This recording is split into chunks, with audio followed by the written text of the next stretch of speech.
அன்பே, எனதன்பே, இனிய அருளாசி. இந்த மாதம் நடந்த சத்சங்க கூட்டத்தில் ஆன்மா பிரம்ம ஐக்கியம் பற்றி விளக்கியிருந்தேன். ஆனாலும் இன்னும் அதில் உனக்கான சந்தேகம் இருந்து வருகிறது இல்லையா? இதோ அதற்கான தெளிவு.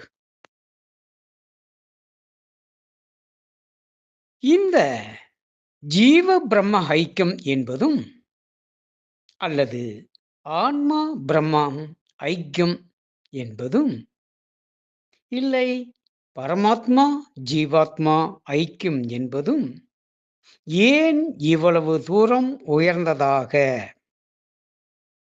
அதி உன்னதமானதாக இறுதியான நிலையாக முடிவின் முடிவாக கூறப்படுகிறது? இதன் அர்த்தம் என்ன?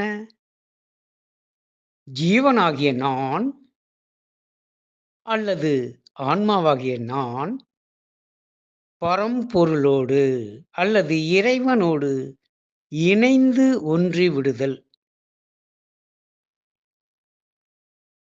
இதுதானே?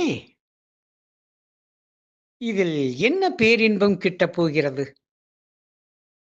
அங்கு நான் என்பது இல்லாது போய் விடுவதால் அது அழிந்து விடுவதில் என்ன இன்பம் கிட்டும்?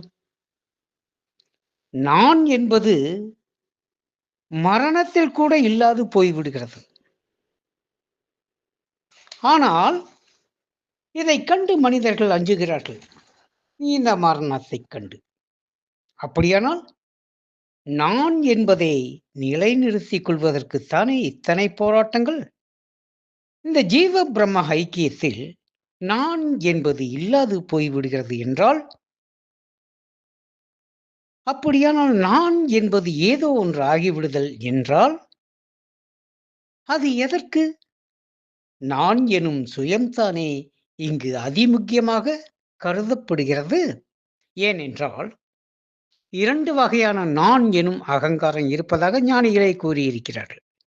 முதல் நான் எனும் அகங்காரம் இந்த உடல் நான், மனம் நான், இந்த உலகம் என்னுடையது, நான் எதை வேண்டுமானாலும் சாதிக்க முடியும், என்னால் இது முடியும் அது முடியும் என்பது முதல் அகங்காரம். 2வது அகங்காரம் என்பது நான் பிரம்மம், நான் சிவம் என்பது. முதல் அகங்காரத்தை கைவிட்டு 2வது அகங்காரத்தை கைகொள் என்று கூறுகிறார்கள். அப்படியானால் இந்த ஜீவ பிரம்ம ஐக்கியத்தில் நான் என்பது இல்லாது போகிறது என்றால், அது மரணத்துக்கு ஒப்பானது தானே?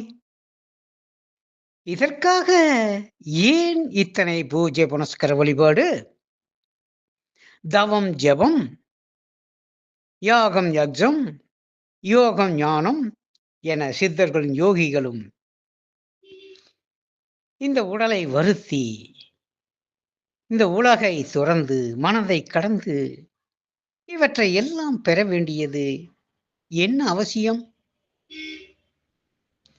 இங்கு மந்திரவாதிகளும் பூசாரிகளும் ஆச்சாரியர்களும் ஏன் இத்தனை ஆர்ப்பாட்டம் அமர்க்களம் செய்கிறார்கள்? உதாரணமாக அகோரிகளை பாருங்கள். அவர்கள் என்ன இன்பம் பெற்றார்கள்? அல்லது இதற்கு மேல் என்ன இன்பம் பெறப் போகிறார்கள் என்றால், அன்பே, நீங்கள் நினைப்பது போல் ஜீவ பிரம்மம் ஐக்கியம் என்பது என்ன தெரியுமா? அன்பே, நீங்கள் நினைப்பது போல் இந்த ஜீவ பிரம்ம ஐக்கியம் அல்லது ஜீவாத்மா பரமாத்மா ஐக்கியம் என்பது நீ உன்னை இழந்து விடுவதல்ல. உன்னை இழந்து இறைவனோடு ஒன்றி விடுவதல்ல. அது நீ என்னும் தன்மையை அழிப்பதல்ல. இன்னும் கூறப்போனால், நீ என்னும் மகத்துவம் அது பல்கிப் பெறுவது, பல்கிப் பெருகி நிற்பது. இந்த சிறிய நீ அண்ட சராசரமெல்லாம் நிறைந்து நிற்கும் நீயாக மலர்வது.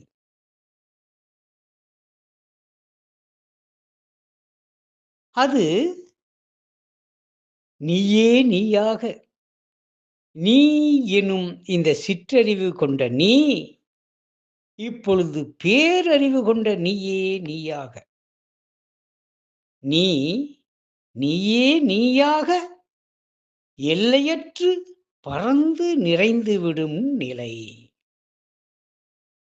நீ எனும் ஜீவன் நீயே பிரமமாய் மலர்தல். நீ எனும் பரிபூரணம் இறைவனாக மாறுவது. நீயே நீயான ஆன்மாவாகிய நீ, நீ எனும் பரிபூர்ண நிறைவான பேரொளியாகி, ஆதியாகி, அனாதியாகிய நிர்குண நிர்மல பிரம்மமாக மலர்வது. இந்த சிறிய நீ அண்ட பகிரண்டமெங்கும் நிறைவான ஆனந்த பரமாக, நீ நான் என இரண்டற்ற உன்னைத் தவிர ஏதுமற்ற பேரின்ப வடிவாக பேரழகான பிரம்மரூபமாய் வெளிப்படும் நிலைதான் இந்த ஜீவ பிரம்ம ஐக்கியம். இந்த சிற்றின்பம் தேடி அலையும் நீ பேரின்ப சுரூபமாய் திகழ்வதே இந்த ஜீவ பிரம்ம ஐக்கியம் என்பது. இது நான் அறிந்த அடைந்த உண்மை. ஆகவேதான் இத்தனை மார்க்கங்களும் பாதைகளும் பயணங்களும் ஏற்பட்டுள்ளது. ஆகவே எல்லையற்று நீ பிரகாசிக்க, எங்கும் நிறைந்து நீ திகழ, இந்த ஜீவ பிரம்ம ஐக்கியம் பெற இந்த யோகமும் ஞானமும் தேவைப்படுகிறது. இன்னும் சந்தேகம் இருந்தால் என்னிடம் கேள். எனது அன்பு நிறை அருளாசிரியர். நன்றி செய்க, நலமே பெறுக.